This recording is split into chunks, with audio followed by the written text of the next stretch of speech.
high output failure dari afesan itu menjadi salah satu penyebab dari pasien masih mengeluhkan sesak nafas ketika pasien itu menderita CKD. Dan yang ketujuh yang juga seringkali kita dapati adalah central vein stenosis atau stenosis yang didapatkan di vena sentral, yaitu vena subclavia atau vena brachiocefalica. Baik, kita bahas yang pertama atau afesan dysfunction atau stenosis ataupun trombosis. Ini bisa ditandai ketika pasien itu kesulitan menjalani hemodialisis. Karena apa? Karena alirannya tidak lancar, biasanya karena stenosis ataukah trombosis. Sehingga gejalanya biasanya adalah trilnya akan berkurang atau hilang, murmurnya akan hilang. Sehingga aliran tidak lancar, sehingga kanulasinya susah. Bahkan kalau kita lakukan kanulasi, justru malah mendapatkan clotting karena ada trombus di situ. Sehingga tarikannya biasanya atau QB-nya biasanya kurang dari 200 ml per menit. Dan kita bisa melakukan duplex ultrasound di situ, didapatkan volume flow-nya akan kurang dari 500 ml per menit. Dan penyebabnya paling sering adalah suatu neointimal hiperplasi. Ini gambar Doppler di situ kita bisa melihat bahwa di situ ada suatu trombus ya pada suatu vena cefalika ya. Dan Kadogi merekomendasikan bahwa ketika ada afesan dysfunction maka balloon angioplasti atau kita melakukan ballooning pada pembuluh darah yang tersumbat itu merupakan primary treatment pada AV fistula atau AV graft ketika clinically itu terganggu. Karena kita biasanya melakukan intervensi ketika pasien itu mengeluhkan keluhan, tidak bisa mendapatkan HD yang adekuat. Tapi kalau tidak ada keluhan, hanya stenosis signifikan saja, tidak direkomendasikan untuk dilakukan intervensi. Dan ini adalah kriteria Doppler yang bisa kita gunakan ketika kita mendiagnosis suatu AV fistula dysfunction, yaitu adanya penurunan diameter lebih dari 50%, kemudian peak systolic velocity meningkat 2-3 kali, dan volume flow di atas di bawah 500 mm per menit. Dan paling banyak memang mekanisme dari suatu afesan dysfunction selain trombosis adalah stenosis, dan stenosis paling banyak adalah karena neointimal hiperplasi. Dan ini neointimal hiperplasi ini kita lihat normalnya memang terjadi neointimal hiperplasi, tapi sifatnya adalah outward remodeling. Jadi menebal keluar, tapi ketika dia menebal ke dalam maka itu menjadi suatu patologis, menjadi suatu stenosis. Dan ini adalah tempat paling sering terjadi dysfunction, tergantung dari AV fistula yang ada pada pasien tersebut. Di sini kita lihat bahwa pada yang radiosefalika maka stenosis itu paling banyak adalah di AV fistulanya tersebut. Tetapi ketika afesanya itu adalah di brachiocefalika, maka stenosisnya paling sering di arcus cephalika sebelum dia bermuara ke vena subclavia, karena di situ terdapat banyak katup dan dia melengkung sehingga akan menimbulkan risiko dysfunction lebih tinggi. Sedangkan kalau graft, maka risiko stenosis atau dysfunction paling banyak adalah di bagian proksimal dari graft yang menyambung ke vena originalnya. Dan ini adalah salah satu tindakan ketika kita mendapatkan stenosis di AV di AV fistulanya. Di sini kita lihat yang menyempit adalah di komponen vena, di vena cefalikanya. Ya. Prinsipnya ketika ada stenosis karena dia neointimal hiperplasi, maka itu yang harus kita potong, crack dari intimal hiperplasi, sehingga kita biasanya menggunakan balon yang lebih keras, dan drug eluting balon biasanya lebih direkomendasikan untuk mempertahankan patensi yang lebih panjang. Yang kedua adalah aneurisma. Aneurisma secara per definisi adalah pelebaran diameter pembuluh darah 1,5 sampai 2,5 kali. Dan biasanya lebih gampangnya ketika ukurannya di atas 1,8 cm. Prevalensinya cukup banyak, sampai 40%. Faktor risikonya salah satu adalah sudah lama afesan tersebut, kemudian bisa juga karena stenosis di outflow-nya, atau kanulasi yang terlalu sering di satu tempat tersebut sehingga terjadi leakage dinding pembuluh darah sehingga rentan untuk terjadi suatu aneurisma. Ini adalah bentuk-bentuk aneurisma yang bisa saja terjadi dari tipe 1 sampai tipe 4. Dan manajemennya umumnya kita adalah konservatif. Tetapi kapan kita harus lakukan repair atau diperbaiki dari aneurismanya, yaitu ketika ada ulcer, kemudian bermasalah ketika kanulasi, misalnya darahnya tidak berhenti-berhenti, atau kemudian tidak bisa kolaps, mungkin karena suatu trombosis, ini yang perlu kita konsulkan ke surgeon ya untuk dilakukan repair, atau suatu aneurisma yang setiap hari tambah melebar sehingga berisiko terkena rupture, berubah menjadi rupture, maka itu juga perlu dikoreksi. Dan ini adalah salah satu teknik puncture yang direkomendasikan berdasarkan Kadoki, yaitu menggunakan rope ladder teknik. Jadi kita puncture di area vena cephalica yang mana ini kita gilir tempatnya. Jadi tidak hanya puncture atau kanulasi di satu tempat saja. Bukan di buttonhole teknik, kalau dia puncture-nya hanya di satu tempat atau hanya di area di sini aja. Itu juga kurang direkomendasikan. Sehingga yang direkomendasikan adalah kita kanulasi di vena cephalica, komponen venanya di suatu AV fistula tersebut sepanjang yang kita bisa ya. Tentunya dengan guided Doppler kita bisa melihat ketika vena itu letaknya superficial, ketika vena itu diameter besar, maka itu di sepanjang tersebut bisa kita lakukan kanulasi dan di tempat yang tentunya sebaiknya berpindah dari satu titik ke titik yang lainnya. Komplikasi yang berikutnya adalah suatu pseudoaneurisma. Pseudoaneurisma adalah suatu keluarnya darah karena rupture dari dinding media. Ya. Namun tunika eksternalnya dia masih melindungi, ya, sehingga dia membentuk suatu pseudoaneurisma. Ini juga kemarin kita ada pasien dengan HB-nya turun, kemudian tampak bengkak. Ketika HB turun tampak bengkak, yang kita pikirkan adalah pseudoaneurisma. Karena apa? Karena kehilangan darahnya biasanya akan bertambah. Beda dengan hematom. Hematom biasanya dia akan cepat berhenti, teresorpsi, sehingga tidak akan menyebabkan penurunan HB. Ini adalah contoh ketika vena cephalica-nya dipuncture, mungkin mengenai dinding posteriornya, sehingga tidak sempat dilakukan pressing, ya, manual kompresi, sehingga dia menimbulkan suatu kantung yang dinamakan pseudoaneurisma. Namun kita lihat di sini kantungnya dia mengalami rupture, sehingga dia ada hematom di sini, sehingga pada pasien tersebut kita konsulkan ke surgeon. Ya, manajemennya sebenarnya kita bisa lakukan secara non-surgical, ya, yaitu dengan kita menempel probe Doppler itu pada neck aneurysm, kita tempel di lehernya tersebut, kemudian kita berikan obat trombin di daerah sini agar terjadi koagulasi. Ya. Cuma memang produk trombin belum kita dapatkan, ya, tidak kita dapatkan di rumah sakit kita, ya. Saya tidak tahu apakah di Indonesia sudah ada ataukah belum, sehingga waktu itu kita hanya gunakan obat-obatan seperti yang ada, ya, seperti asam taneksamat. Ternyata kita kompres selama 1 jam tidak berhasil, ya.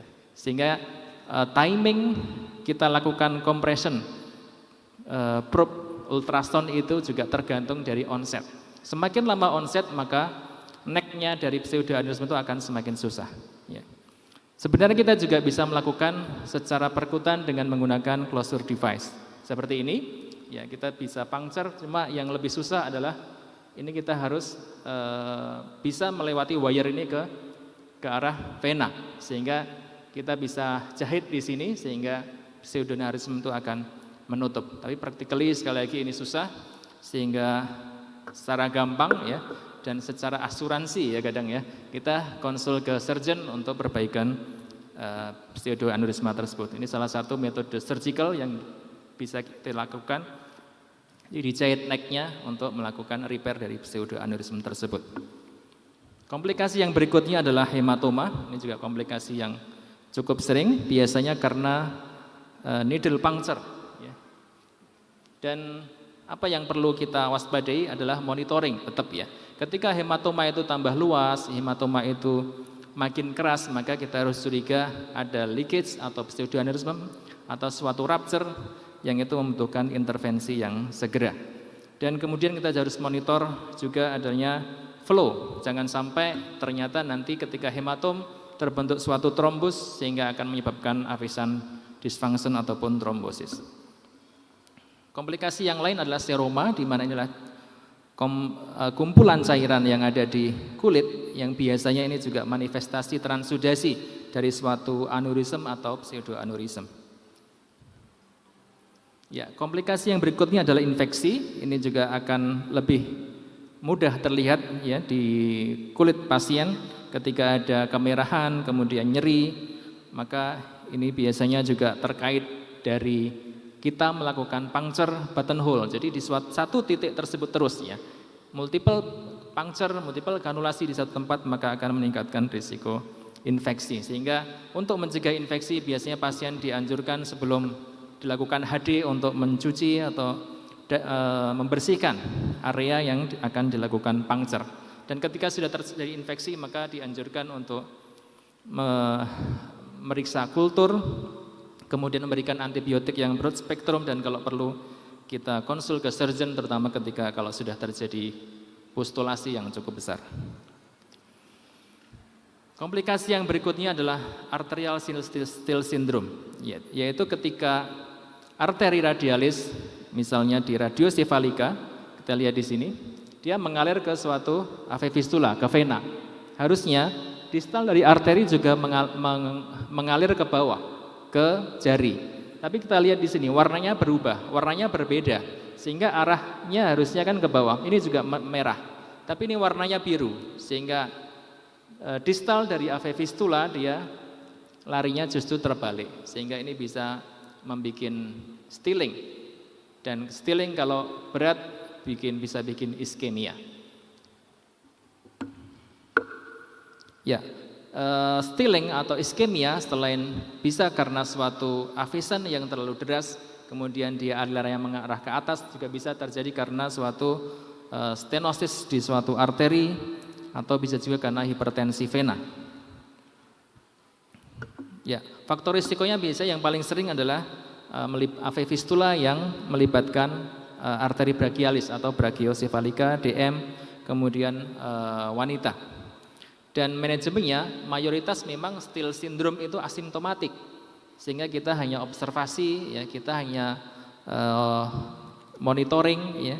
Tetapi ketika sudah mulai ada gejala iskemia, ya, kalau iskemia berat maka itu yang perlu dilakukan intervensi. Ada banyak jenis modalitas intervensi yang bisa dilakukan. Ketika ada stenosis maka kita bisa lakukan angioplasti. Tapi ketika tidak ada stenosis karena memang kalah aliran dari suatu vena sefalika, dari AV fistulanya, maka kadang perlu kita lakukan ligasi, kita kecilkan, atau bisa juga kita lakukan bypass, menyambungkan arteri di proksimal dari brachialis ke distal radial dari AV fistula. Komplikasi yang keenam adalah high cardiac output failure, seperti yang saya sampaikan tadi. Jadi AV-nya terlalu deras mengalir ke vena, kemudian dia akan kembali ke vena subclavia, kemudian akan lari ke right ventricle, right atrium, dan right ventricle, sehingga bisa terjadi gagal jantung kanan. Dan hal ini akan bisa menimbulkan keluhan sesak nafas. Sehingga high output heart failure ini merupakan suatu penyakit yang juga harus kita pikirkan. Penyebabnya adalah jangan-jangan dari AV fistulanya. Diagnosisnya cukup mudah, yaitu dengan melakukan duplex ultrasound ketika nanti volume flow-nya itu didapatkan di atas 3.000 ya, mililiter per menit. Ya, ini kejadiannya cukup jarang, ya, kurang dari 1%, ya, dan keluarnya biasanya adalah edem paru, kardiomegali. Ya, ini kadang susah kita membedakan ini edem paru atau kardiomegali dari CKD-nya atau dari CHF preserve atau low ejection fraction, ataukah karena AV fistulanya. Ya, salah satu pemeriksaan yang bisa kita lakukan untuk menilai apakah ini adalah suatu high output heart failure adalah dengan menekan AV-nya tersebut, kita tutup, kemudian kita bandingkan. Kalau setelah ditutup AV-nya kemudian denyut jantungnya dia turun, kemudian tensinya naik, itu adalah tanda bahwa pasien tersebut mengalami high cardiac output failure. Dan ini merupakan pemeriksaan juga yang perlu dikonfirmasi juga dengan pemeriksaan duplex ultrasound. Manajemennya ketika terlalu deras maka kita bisa melakukan ligasi. Dan yang ketujuh adalah central vein stenosis, jadi vena sentral bisa subclavia atau innominate mengalami stenosis, dan mayoritas ini hampir 50% itu adalah karena pemasangan CVC atau HDCAT yang ada di subclavia, sehingga dianjurkan kita ketika masang CVC adalah di vena jugularis. Dan inilah manajemennya, ini salah satu pasien kita bengkak di suatu tangan, dan manajemennya adalah dengan angioplasti atau dengan stenting. Dan ini yang penting bahwa kita dalam menilai suatu akses, kemudian dalam menjaga patensi, dalam monitoring AV fistula termasuk surveillance, kita membutuhkan kolaborasi dari berbagai macam disiplin ilmu seperti nephrologis, surgeon, radiologis, atau vascular team yang semuanya akan membantu pasien tersebut untuk dari mulai memilih akses, menggunakan akses termasuk monitoring maupun surveillance. Dan sebagai kesimpulan bahwa AV fistula ini sangat penting untuk menjaga nyawa tadi atau life expectancy pasien tersebut, sehingga kita harus mencegah terjadinya komplikasi yang itu akan menurunkan mortalitas.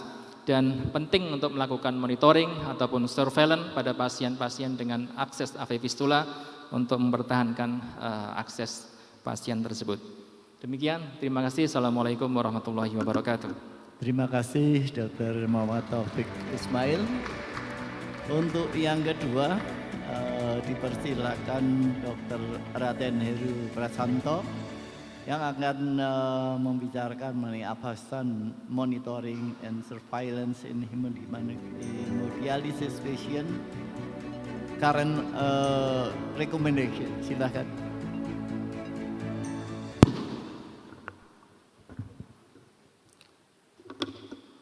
Terima kasih kepada Prof. Bambang.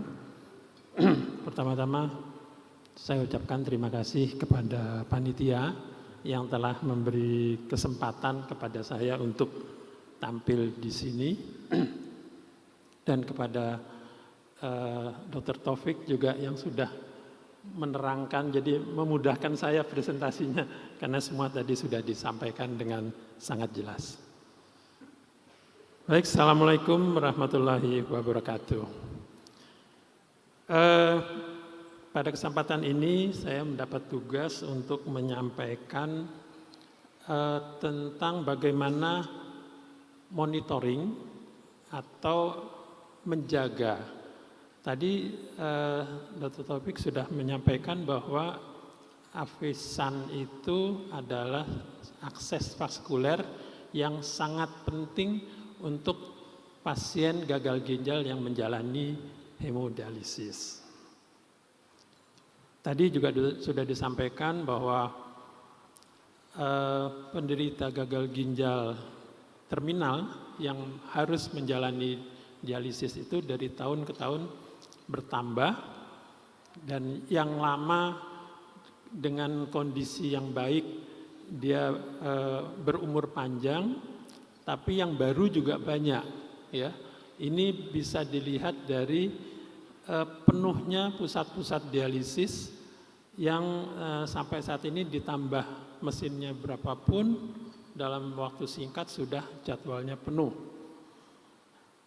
Dan ini kelihatannya trennya terus berjalan. Ya.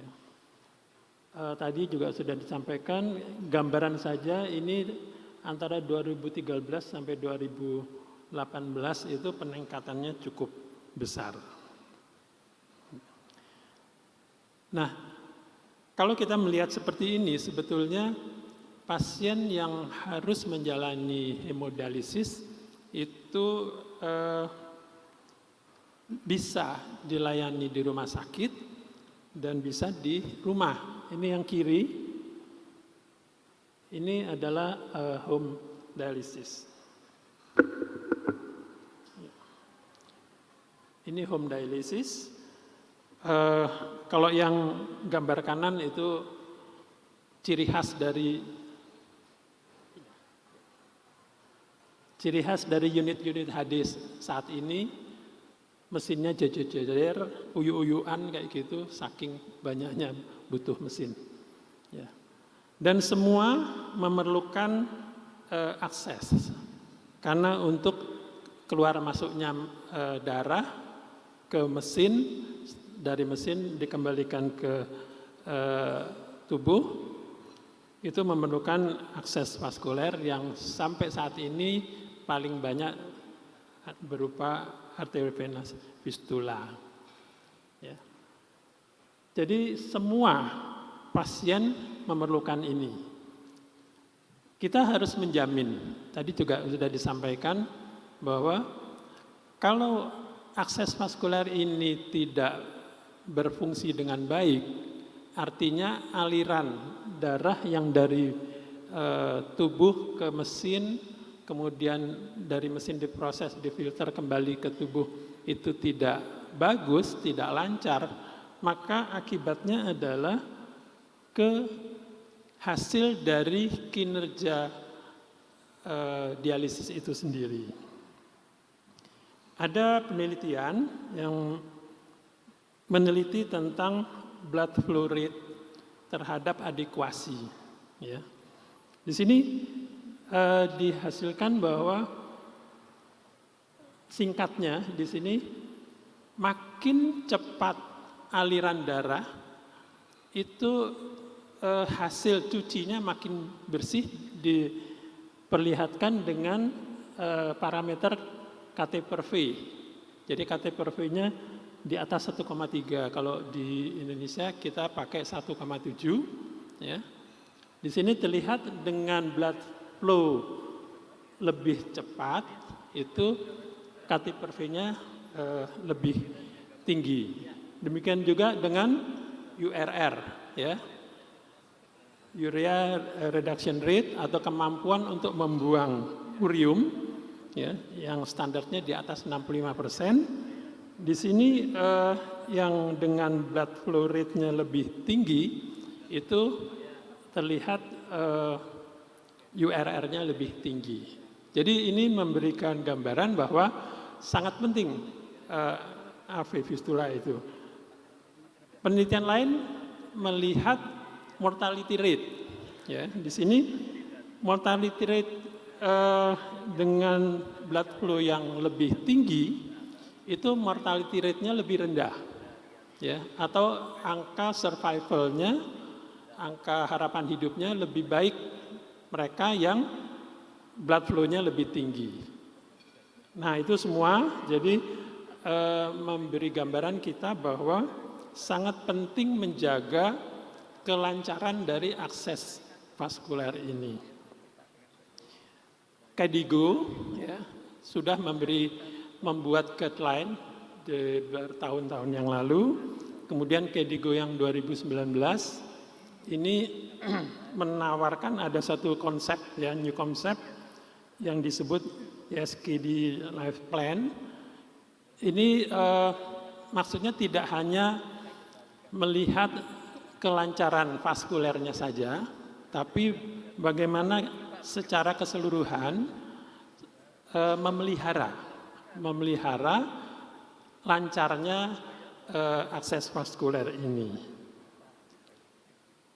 Jadi prinsipnya ya, akses vaskuler itu dia tidak ada masalah dalam perjalanannya, kemudian mampu untuk memenuhi kebutuhan pasien. Ya. Nah, untuk itu KDIGO memberi rekomendasi untuk metode mengawasi kelancaran dari AV fistula ini dengan metode monitoring dan surveillance. Ya. Monitoring itu lebih ke arah pemeriksaan fisik. Tadi sudah disinggung sedikit oleh Dr. Taufik. Yang saya sampaikan di sini adalah lebih ke arah mengawasi dalam kondisi keseharian. Ya. Di sini disebutkan memang healthcare professional experience itu dibutuhkan, tapi nanti bisa dipelajari oleh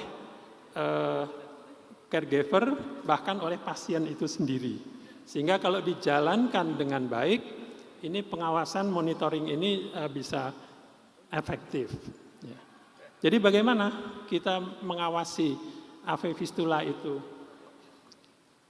Ini dituntunkan ya, seperti lihat keaslian uang, ya, dilihat, diraba, kalau uang diterawang, ya, kalau ini didengar atau diauskultasi. Tentang apanya, ya, tentang trill, breath maupun pulsatility-nya. Ada secara garis besar, ya, apa yang dilihat. Tadi juga sudah disinggung oleh Dr. Taufik. Sekali lihat kita bisa menilai kira-kira AV fistulanya ini sehat atau tidak. Apakah ada swelling, ada nyeri, pain, edem, ya. Kemudian itu mengarah ke tanda-tanda adanya stenosis. Kalau misal kita curiga, kita lanjutkan dengan pemeriksaan auskultasi maupun dengan palpasi. Ini juga kadang-kadang yang mengarahkan kita pada kondisi yang mengarah pada stenosis. Ya. Keduki rekomendasinya membuat agak terinci, ya. Di sini disebutkan untuk pemeriksaan fisik, ya. Yang pertama adalah dengan melihat secara sambil lalu mungkin bisa, ya. Apakah adanya ipsilateral extremity edema, ya. Ini banyak ditemukan orang yang dengan kondisi seperti ini sering tidak mempermasalahkan. Karena apa? Karena seperti ini masih bisa dipakai HD, ya. Dan blood flow-nya masih cukup tinggi. Masih di atas 200, ada yang masih 250, ya. Tapi kita melihat seperti ini berarti ada sesuatu, ada masalah. Harus kita lakukan tindak lanjut, ya. Kemudian kita periksa juga pulsnya, ya. Kalau normal, kita raba, pulsnya itu denyut sistolik, diastoliknya itu terasa tapi soft. Terasa tapi tidak terlalu ada kuat angkat lah, ya.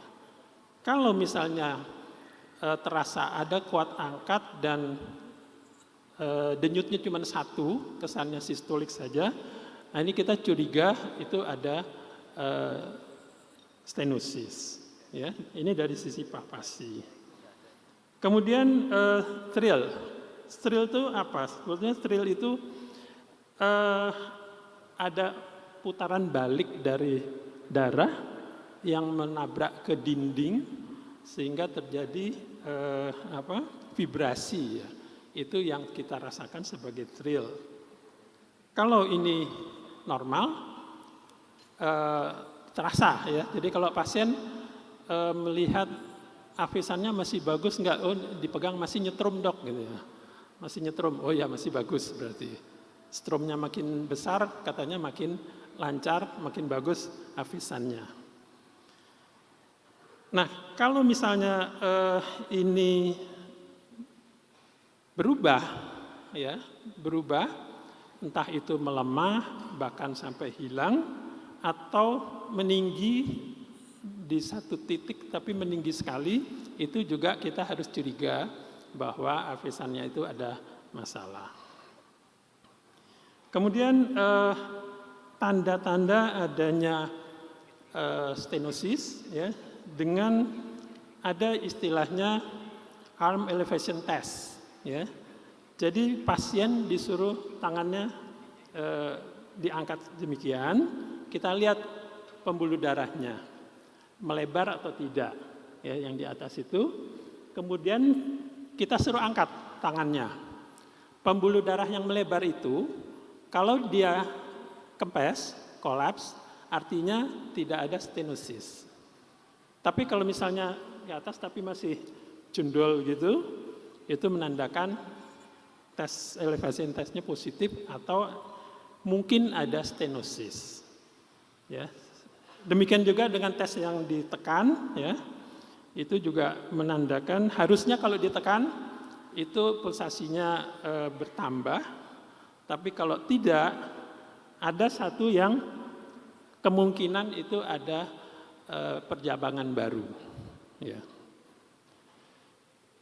Ini kemudian ada lagi kalau kita menemukan seperti ini, tadi sudah disampaikan ya dokter.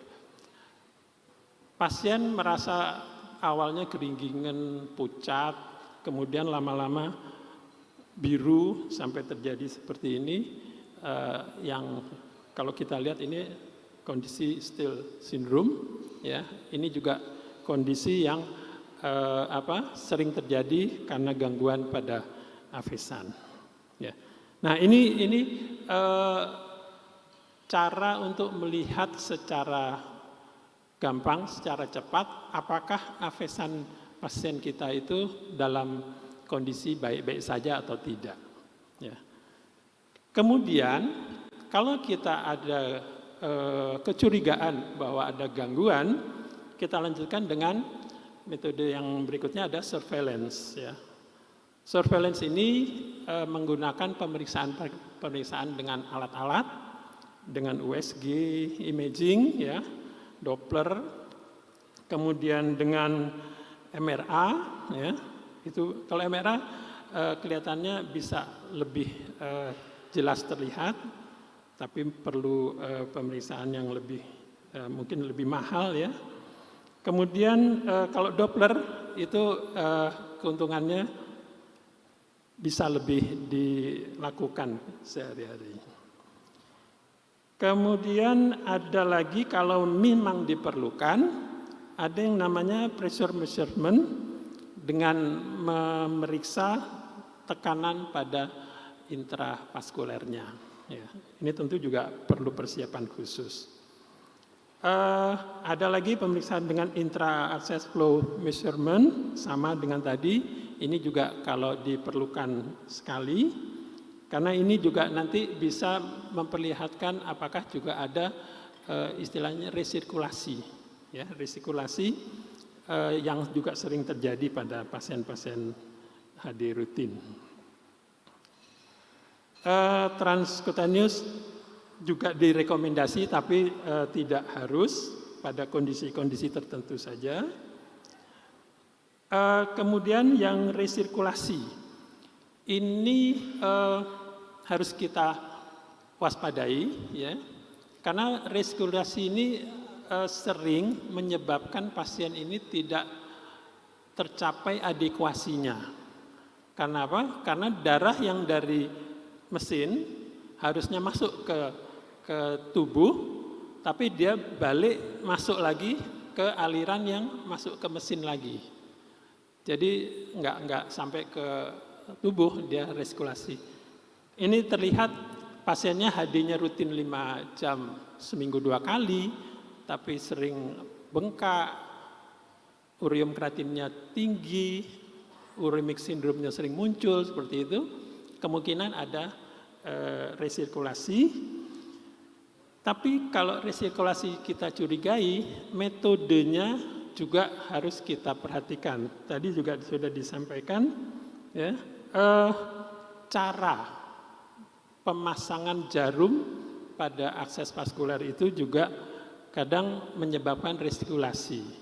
Itu pertama. Yang kedua, tadi juga disampaikan, kalau kanulasinya itu tidak kita atur, ya, yang paling bagus adalah memang yang A, ya, yang rope ladder, karena dia tidak di satu titik, tidak. Kalau yang B itu satu area, kalau yang C itu buttonhole di satu titik, jadi nusuknya di titik itu aja, ya, itu resikonya. Tapi A itu paling bagus, tapi tidak disukai oleh pasien, karena selalu nusuk di tempat yang baru. Katanya lebih sakit.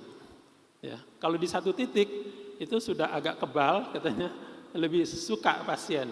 Tapi efek sampingnya juga banyak seperti memudahkan sering terjadi aneurisma dan sebagainya.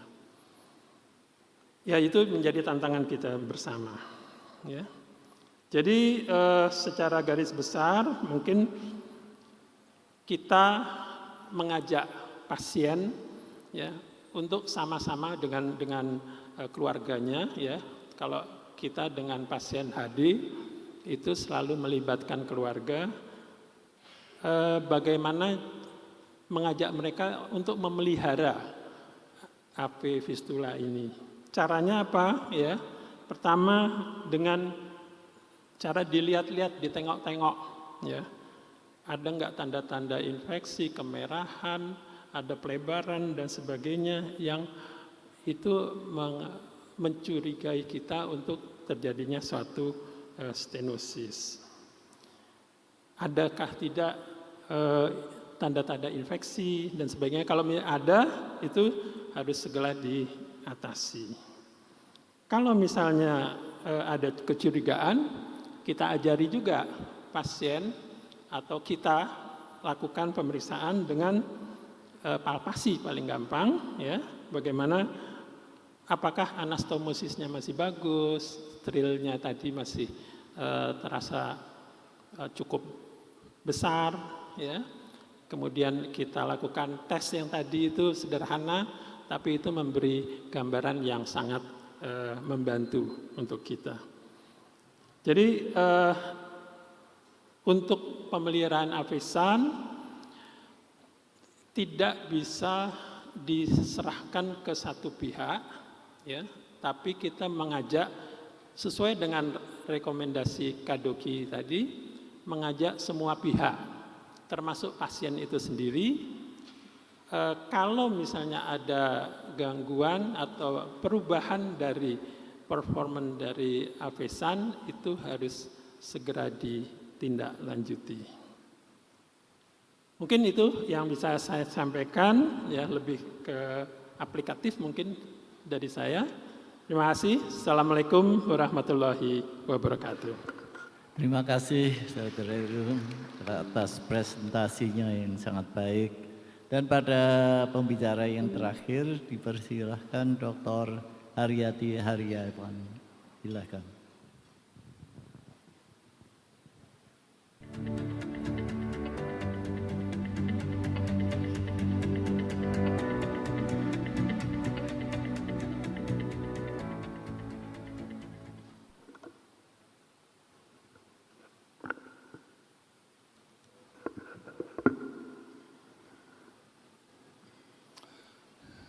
Selamat sore, Assalamualaikum warahmatullahi wabarakatuh.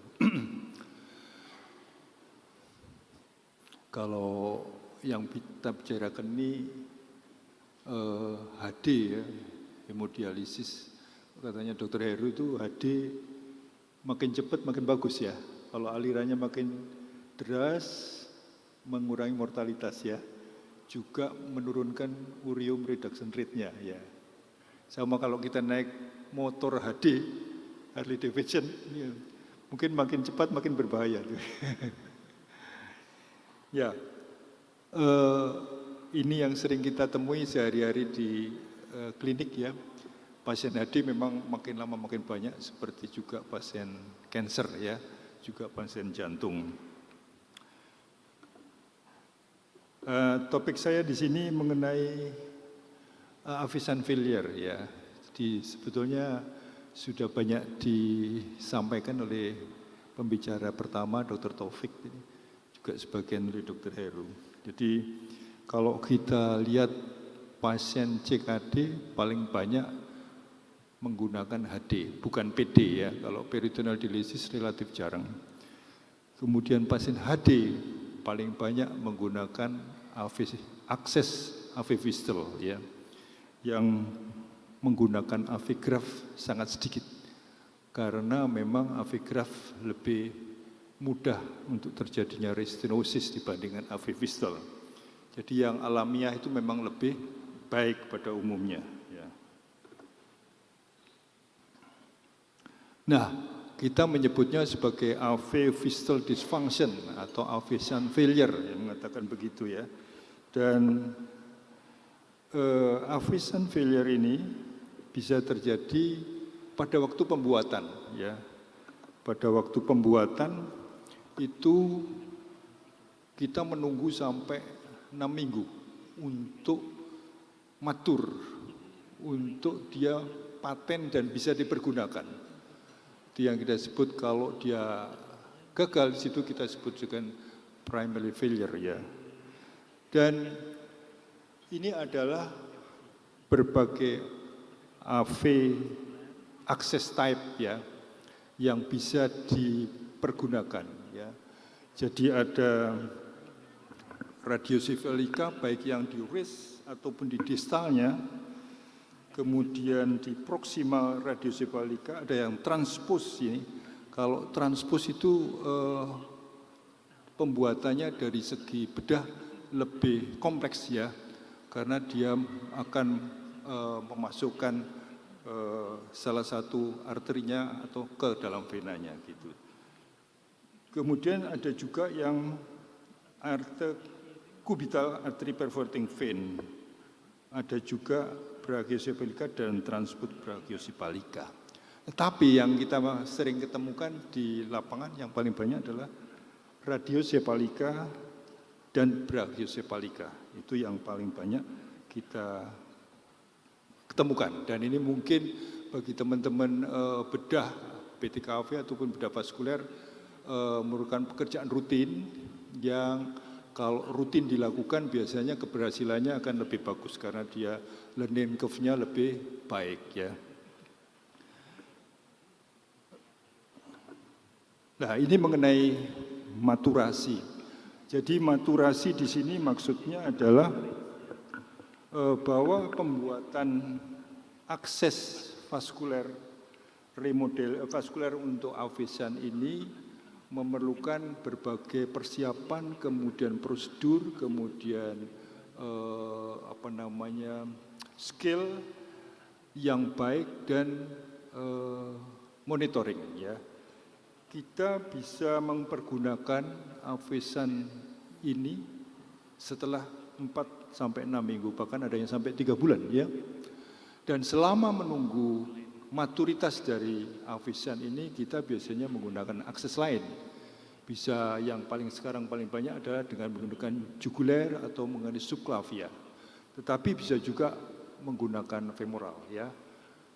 Femoral paling mudah sih memasangnya, akan tapi kasihan pasiennya karena dia harus dilepas kemudian pasang lagi, puncture lagi dan sebagainya ya. Untuk kriteria AV fistal yang maturasi itu menurut evaluasi DUS dikatakan kalau tidak berhasil itu kalau diameternya kurang dari 4 mili, lebih kecil, dan flow-nya itu kurang dari 500 ml per menit. Ini menunjukkan gagal gitu ya. Dan kalau kita melihat dari pedoman dari Kidney Disease Outcome Quality Initiative atau KDOQI, itu ada yang kita sebut dengan Rule of Six. Rule of Six ini artinya bahwa dia akan berhasil dengan baik pembuatan Avician ini kalau venus diameternya itu lebih dari 6 mili, ya, jadi cukup lebar ya. Kemudian blood flow-nya itu 600 ml per menit. Kedalamannya dari kulit itu tidak lebih dari 6 mili. Jadi harus lebih superficial ya. Dan stride segment yang dipakai untuk kanulasi itu sepanjang 6 cm. Karena nanti kita pindah-pindah untuk melakukan puncture pada waktu HD ya. Ini adalah yang untuk mempermudah bahwa maturasi dari pembuatan Avician itu berhasil matur ya, sehingga bisa kita pakai ya. Ini adalah cara pengukuran volume AV fistal menurut American Vascular Access Consortium ya. Ini banyak sekali yang harus dilihat itemnya ya, sampai kita harus mengukur yang kita sebut dengan TAMV. Ya. ini time average mean volume ya, pakai rumus itu yang di bawah sebelah kanan itu ya, dengan ketentuan bahwa lebih bagus kalau TAMV-nya itu sekitar terlebih dari 60 ml per menit ya. Kenapa terjadi avisan failure ini secara patologi, patofisiologi, itu banyak hal, banyak faktor yang mempengaruhi ya. Kalau kita lihat, kita di dalam darah dari pasien CKD itu banyak sekali mengandung urium yang kita sebut dengan urimia. Ini situasi yang memudahkan untuk terjadinya failure ya, di mana terjadi juga inflamasi, kemudian adanya endothelial dysfunction, kemudian faktor injurinya yang kita lakukan, misalnya faktor surgery-nya, menusuknya, kemudian angioplasti, sekali-sekali kadang kita lakukan angioplasti apakah dengan PTE atau dengan stenting ya, dan hemodinamik shear stress. Ini jelas sekali akan terjadi di situ shear stress yang memudahkan terjadinya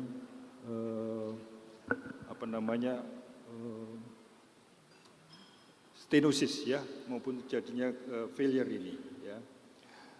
Dan di sebelah kanan itu adalah gambaran bahwa umumnya kalau pada graf bukan yang fistel itu terjadinya failure atau stenosis itu umumnya pada jointnya, pada tempat persambungan dari graf itu dengan arterinya ya. Kan tapi kalau pada AV fistel itu lebih banyak di daerah di situ disebut juga daerah juxta. Juxta itu daerah yang dekat dengan junctionnya. Itu kita lihat di situ. Ya di sini ya. Kalau ini junctionnya, ini juxtanya ya. Disinilah yang sering terjadi stenosis ya, karena di situ ada turbulensi dan shear stress yang tinggi ya.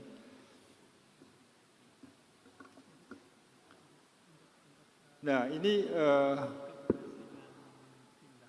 dysfunction di bagian atas yang terkait dengan flow related dan yang non flow related ya. Yang flow related yang berkaitan dengan aliran itu yang paling sering adalah terjadinya stenosis di 90% di sini, yang umumnya secara patofisiologi oleh karena terjadinya hiperplasi neointimal ya. Di hiperplasi neointimal itu adalah terjadinya migrasi dari sel otot polos, itu dia bermigrasi ke sebelah dalam dari tunika intima. Kemudian dia otot polosnya menebal begitu. Secara kronis dia akan menyebabkan stenosis dan pada akhirnya oklusi ya. Itu secara patofisiologinya. Jadi stenosis paling banyak menyebabkan AV failure ini, AV fistul yang failure ini ya. Kemudian bisa juga oleh karena trombosis. Jadi kalau trombosis ini adalah terjadi akibat proses agregasi trombosit, di mana di situ terjadi turbulensi ya. Ini lebih jarang ya. Kemudian yang berikutnya yang terkait dengan flow related itu adalah central vein stenosis. Ini biasanya memang pada pasien-pasien yang kita memasang alat, apakah itu CVP ataukah pacemaker ya, hampir atau sangat tinggi kejadian stenosis di daerah subclavia ataupun di daerah tempat masuknya device ini ya. Kemudian yang tidak berkaitan dengan non flow related itu misalnya tadi sudah disampaikan terjadinya Still syndrome ya. Saya terangkan lagi ya. Ini kadang-kadang sampai ujung jari itu mengalami nekrosis, bahkan sampai amputasi ya. Ini oleh karena terjadi backflow dan dia tidak memberi perfusi ke distal dari tangan ya. Bisa juga infeksi, ini juga cukup banyak ya, cukup banyak, dan terjadinya aneurisma ataupun pseudoaneurisma. Seperti tadi sudah diuraikan dengan lengkap oleh Dr. Taufik ya. Bisa juga terjadi hemorrhage ya, hemorrhage, jadi di situ terjadi perdarahan. Kita tahu pada waktu kita melakukan HHD kita selalu memberikan heparin ya, UFA ya. Dan kadang-kadang memang ada beberapa pasien yang mempunyai kondisi tertentu sehingga memudahkan terjadinya perdarahan. Kemudian kejadian high output heart failure ini oleh karena inflow-nya yang masuk ke jantung kan lebih besar sehingga menyebabkan high output heart failure ya. Nah, mengenai manajemen yang sampai saat ini kita bisa lakukan dan juga dari literatur bahwa kalau stenosis itu umumnya akan kita lakukan angiografi ya dengan berbagai cara. Kalau apakah kita aksesnya melalui femoral ataukah melalui brachial atau antegrad ya, itu kita bisa menggambar pertama, melakukan diagnostik di mana stenosisnya itu terjadi. Kemudian berikutnya kita akan melakukan PTA, percutaneous transluminal angioplasty, apakah dengan balon ataukah dengan umumnya dengan balon ya, dengan balon ataukah dengan balon yang dilapisi obat ya, atau DIB, drug eluting balon. Dan kadangkala kalau memang membutuhkan itu kita bisa lakukan stenting, pemasangan stent di area yang memang bisa kita lakukan pemasangan stent.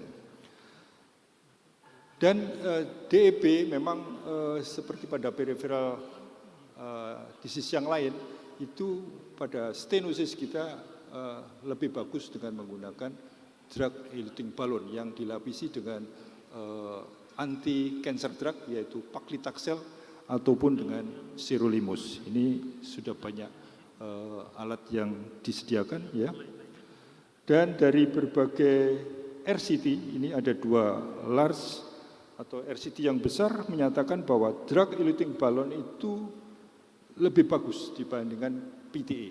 Artinya misalnya dengan balon saja ataukah dengan pemasangan stent ya. Kemudian trombosis. Kalau trombosis kita biasanya bisa melakukan dengan trombektomi atau melakukan dengan pemberian anteplase kalau itu masih baru ya. Atau kalau tidak berhasil kita bisa kerjasama dengan bagian bedah untuk dilakukan surgical trombektomi ya. Ini berbagai tindakan yang bisa kita lakukan. Kemudian kalau Still syndrome tadi sudah diuraikan ya, ini ada berbagai cara untuk melakukan manajemennya ya. Tadi sudah disampaikan oleh Dr. Taufik maupun Dr. Heru ya. Nah, kalau infeksi ini yang cukup sering juga ya, kita harus segera memberikan di samping kita ambil untuk kultur, kita berikan antibiotik yang broad spectrum. Kemudian apabila ada pus atau kerusakan jaring, kita bisa melakukan tindakan semacam debridement untuk daerah yang mengalami infeksi cukup luas itu. Nah, ini dengan farmakoterapi ya. Kira-kira medikamentosa apa saja yang bisa kita berikan pada pasien-pasien dengan afisan ini, baik secara prevention maupun untuk tindakan pengobatan. Dari penelitian yang menggunakan clopidogrel dan prostacyclin, ini ada satu RCT yang menyatakan bahwa dia bisa mencegah untuk terjadinya AV shunt failure dysfunction, AV fistula dysfunction dengan pemberian clopidogrel dan prostacyclin. Tapi ini hanya satu RCT dan dengan jumlah kasus yang tidak banyak ya, 96 pasien. Kemudian face oil, ada yang meneliti dengan menggunakan face oil ini ternyata penelitiannya tidak menunjukkan efektivitas atau tidak ada asosiasi keterkaitan antara pemberian suplementasi face oil ini terhadap aspirin untuk kejadian fistula failure ini ya. Jadi tidak ada manfaatnya. Itu sama seperti untuk koroner ya. Kemudian antiplatelet dan antikoagulan. Ada berbagai meta-analisis yang menyatakan bahwa tidak benefit efek dari pemberian antiplatelet ya untuk treatment dan meningkatkan potensi dari Avician fistel ini ya. Jadi seperti aspirin maupun clopidogrel.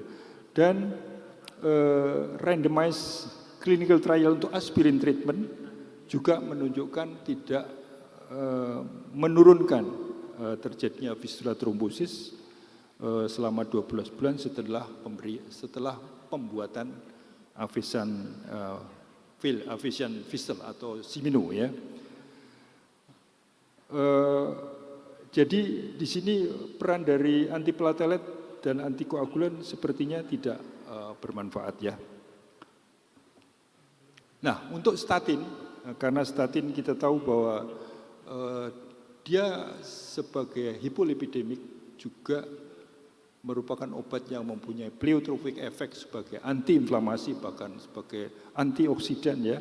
Di sini ada suatu penelitian yang menyatakan bahwa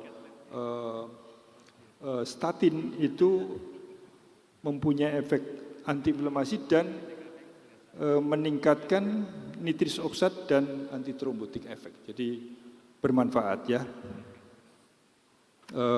Meskipun mungkin perlu penelitian lebih lanjut ya. Kemudian mengenai ACE inhibitor dan ARB. Ya. Dari penelitian ini dikatakan bahwa ACE inhibitor dan atau ARB itu terkait dengan penurunan dari pembentukan neointimal hiperplasi. Jadi dia bisa mencegah untuk terjadinya stenosis. Jadi bisa dimanfaatkan untuk pasien-pasien yang baru dibuat untuk AV fistel maupun setelah terjadinya AV fistel yang dipakai ya. Ini berbagai studinya ya. Sebagai konklusi dari presentasi ini bahwa AV fistal dysfunction itu merupakan penyebab penting untuk morbiditas dan mortalitas pada pasien-pasien CKD. Revaskularisasi masih merupakan pilihan pertama pada pasien-pasien AV fistal dysfunction. Jadi dengan revaskularisasi apakah kita dengan menggunakan balon dengan obat ataupun dengan stenting. Ya. Farmakoterapi masih merupakan perdebatan untuk pencegahan terjadinya AV fistal failure dan penurunan untuk terjadinya trombosis. Ya. Sehingga dengan berbagai hal ini masih memerlukan penelitian-penelitian lebih lanjut untuk pencegahan maupun pengobatan pada Avician failure dengan obat-obatan farmakologi ya. Saya kira ini yang saya sampaikan pada kesempatan ini. Terima kasih. Mudah-mudahan ada manfaatnya. Assalamualaikum warahmatullahi wabarakatuh. Ya, terima kasih Dr. Haryadi atas presentasinya. Dan sekarang tibalah waktu untuk berdiskusi. Ini ada dua mic di kiri dan kanan yang akan mengajukan pertanyaan. Kita punya waktu 10 menit. Dipersilahkan mendekati mic dan ditujukan kepada siapa. Silahkan.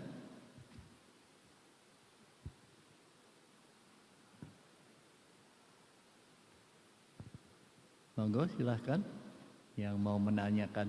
Ya silahkan ke mic langsung.